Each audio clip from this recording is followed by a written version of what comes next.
What it do, Lewis Angel right here, and I am ready to do a quick little recap video about this book right here, The Alchemist. Now, I did my first recap of this book a few years back, about, 4 years ago or so, and I was living in a completely different situation back then. I still had a regular job, it's not even a 9 to 5. I had I would go to work around 6 o'clock in the morning, drive out there, go to work, and then come back home at around 10 o'clock at night at times, 11 o'clock at night at times, driving out to all kinds of different jobs and different things that I had to do. I used to be a satellite TV technician or installer, where I had to climb up up on top of roofs, install the cable, come down, run cables all over the house, underneath the house, inside of the house. So it was a fun job.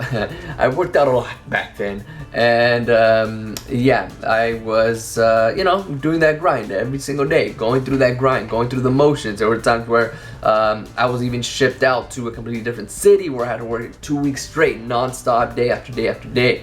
The checks were pretty nice, but I really had no time at all to enjoy that money, because one, I had to pay rent and bills and other things that were just piling up. So when I read this book, I was in that situation, and I had this vision. That was already after I had kind of overcome my memory issues, or I was starting to overcome them, where I was starting to train my memory, and I had a vision for wanting to compete in these memory competitions, because I started already to do well at work, and then even I was doing well in school. I was already turning my life around, and then this book came into my life, and when I first read it, it was very eye-opening to see that this boy that was very comfortable in his situation, being a shepherd boy, herding sheep around everywhere and traveling around from different city to city just with his little sheep, but he wanted a different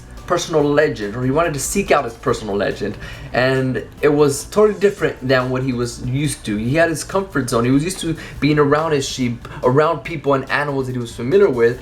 But then when he really sought after his personal legend, something that was completely different, he had to go out and cross the desert and go see the pyramids, and I'm not going to ruin it all for you, but he had to completely just give in to this uncertainty principle of not knowing what was going to happen next. He had this vision of what he wanted to happen in his life, but he didn't know exactly what was going to take for him to get to that level, right? He didn't know all the people that were going to come into his life to help him achieve his personal legend. He didn't know about all these omens and the alchemists that he was going to meet, and he didn't know about all these different things, but he knew that he didn't want to be in that situation that he was in for the rest of his life. He wanted to get out of that and grow and be a different individual, right?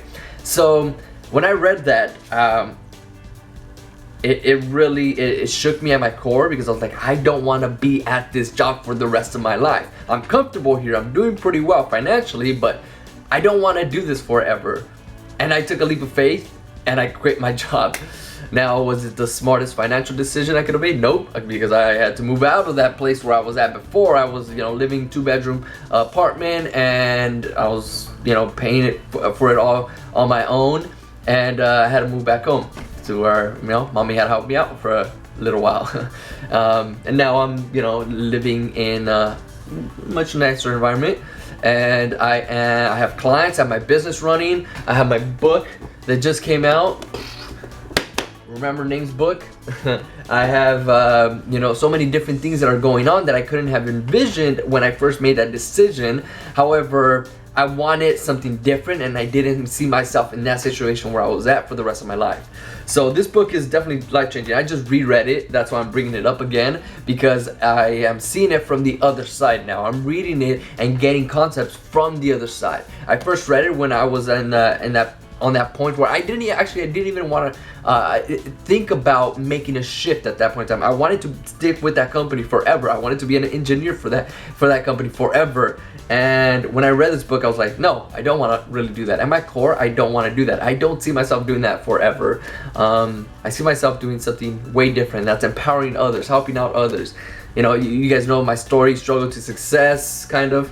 And I went through a lot of downfalls and some hill battles along my way, but now I'm in a much better place, and I can show people how to go through that journey and kind of pave the way for a lot of people. So I'm like, I want to guide others, so others that are struggling to go through that phase much easier. So yeah, The Alchemist. It's very, very powerful. Get it, buy it, read it, and enjoy it. Consume the content and apply it to your life. And if you read it and you want to have like a discussion about it, we can do that as well. I just don't want to ruin it for those of you that haven't read it yet. But if you have also, let me know what you got out of it. I got a lot out of it when I first read it, and my life completely shifted from that point. And now that I reread it, I'm like, oh, I see where that shift happened, and it was really when this book came into my life. So, yeah, The Alchemist, Paulo Coelho. Bye.